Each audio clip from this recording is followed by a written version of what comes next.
I had a chance to play the newest patch in Bloons Tower Defense 6, and the brand new Desperado monkey alongside with it. There's a million and one questions to answer, but the realest one is it any good? Let's have a look and find out. Let's start with a nice simple one on Dark Path. Taking a quick look at the Desperado, one of the first things to note is the cowboy's cost. This cowboy's coming in cheap at $320, meaning you can use them as a starting tower. The next big one is its range, and I believe that it's got the highest base range out of any tower in the game, shared with the Buccaneer and Beast Handler, outside of something like the Hellion Ace. But they don't count. The only real downside is that this buckaroo's taking its sweet time clearing up the balloons. The Desperado fires a 2-shot burst with no pierce on it, meaning it's probably not going to be your best bet to start things off. I'd pair it up with the sniper early game to help it clean up the red balloons. In terms of heroes, Desperado loves heroes with high amounts of pierce, like Churchill or Corvus, some extra damage with Gwendolyn or Pat Fosty, or heroes that grant extra range, like Etienne and Geraldo. I've got Gwen for a heated up buff which works nicely with the Desperado's fast firing speed. Getting into the upgrades, the Desperado's early game options lean into attack speed heavily, with the top crossbar favouring more attack speed the further balloons are away, and the less of them there are. While the right path focuses on having attack speed with less monkeys in radius, and the more balloons there are. The middle path is primarily utility based, with a cheap camo upgrade off the bat and crit chance on shots that hit from far away. We're just going to focus on the top cross path for now, giving the Desperado the big iron on his hip for 6 fast shots and cross pathing it into the bottom path for some extra attack speed. Pierce is still a big problem here, so we grab a mortar, upgrading it to signal flare to help clear up some of the bigger waves, but even on a map like Dark Path, the Desperado will struggle to contribute into the early 30s. Thankfully, at round 39, you'll hit the next big upgrade, Twin Sixes, granting a flurry of high damage shots. Best leave that Rustler on strong now to get the most out of his mid-game. Pair it up with a tower that handles insides easily, like a Balloon Impact or a Balloon Solver for the best effect, before hitting the top path tier 5, the Blazing Sun. It's got a cheap price point of $18,900, making it an incredibly cheap save up for your mid-game options. Combined with the fact that it one-taps any balloon beneath a Moab size, and you're in for a wild ride. Just careful how those balloons split. If you've got other towers firing, even the Blazing Sun will have to get its hustle on to clear them up. You'll have to be careful with high pierce rounds, as the Blazing Sun will do great against balloons, but alright against Moabs. He'll save us up into a Balloon Solver lickety-split for around 70, which will solve our pierce problems for now. Come round 80, and it's about time that this sun starts setting. The Blazing Sun's truly past its prime at this point, so you'll need to support it with things like Moab presses to keep the ZOMG in place. With a few Gwen abilities chucked in, this affords for my final big save up, all the way to Balloon Incineration. From here it's smooth sailing all the way to the finish line. Is what I would have said if I wasn't trying to get cute and say for a cripple Moab. Unfortunately, it just wasn't meant to be. An unstable concoction and 2 spike storms later, and we've ridden off into the sunset. At the end, the Blazing Sun ends with around 300k pops, which is slightly disappointing given the investment. Personally, while the tower is cool, it's going to be a struggle to make it work with no pierce and some lackluster Moab damage. A C tier tower at best. Next on the list, let's do a fun little no harvest challenge on Cornfield. We've got little space to work with, so it's the best chance to show off the bottom cross path of the Desperado. Starting with a sorter in the corner, the Gunslinger keeps us afloat while we save for a Spiker Bolt. And then a Juggernaut.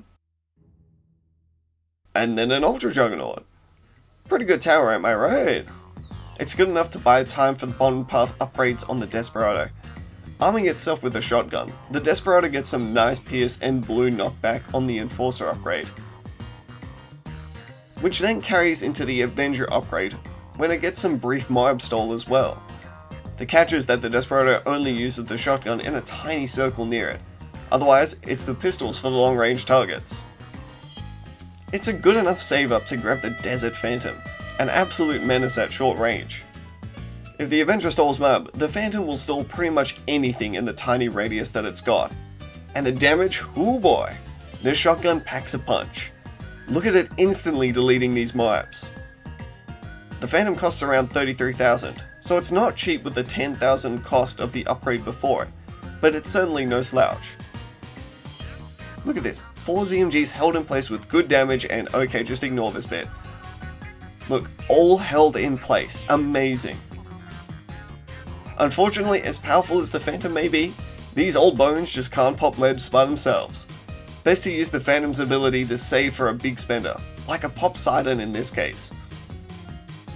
From here, it's smooth sailing up until round 100.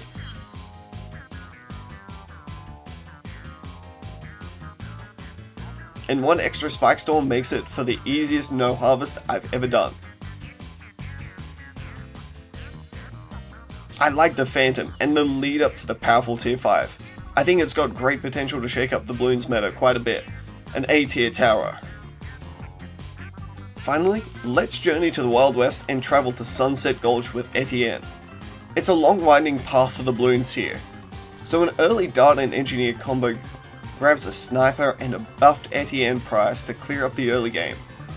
Archmage is pretty popular at the moment, so we grab a Wall of Fire wizard to hold down some of the trickier rounds before affording Arcane Mastery and saving up to an ISAB special, the Discount Village. We're gonna need some help on this one, so we grab a really big bombs for the cleanup before grabbing a Despercito on the rocks. We're topping this one off with a mid-path crosspath, straight into Deadeye, which is like the reverse of the shotgun. It's got a long-range rifle for the far shots, and pistols for close-range targets. We want that long-range rifle as much as possible with this one, so we place it far back from the track on the rocks. The Deadeye's got some serious crit damage on the mob, but it struggles with those insides, so we grab a Spectre in the Bactery and use the Deadeye's ability, Take Aim, to gain even more range temporarily and snipe down the shortcut taken scoundrel of a mob. From there, it's a nice and simple mosey along to a balloon impact, affording an arcane spike, grabbing a primary training to buff both the Desperado and Impact, chucking in a few UCAVs in the 60s, before affording an Archmage on round 70. Archmage is a solid late game carry, so we use that tempo to upgrade to a Bounty Hunter now, gaining even more damage and another ability, Mark to Pop. If you've ever played Overwatch, just think it's McCree's ult. It's high noon.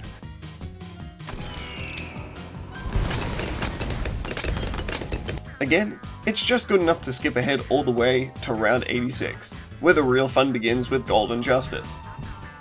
The Desperado's rifle becomes a railgun, with high damage crits terrorizing the balloons.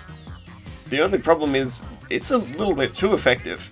It creates huge waves of ceramics by just sheer piercing damage. Mark to Pop also gets an upgrade now, popping most balloon types in one shot. I hope you brought the cleanup, because this sheriff's bringing the heat. Wait, I should have used that in the Blazing Sun part, shoot. Using the rest of the money for some extra stall with some glues and mob presses, and a snowstorm for the back, we switch the Justice back to first to minimize the wreckage on round 98. The first attempt almost gets through with no activating abilities.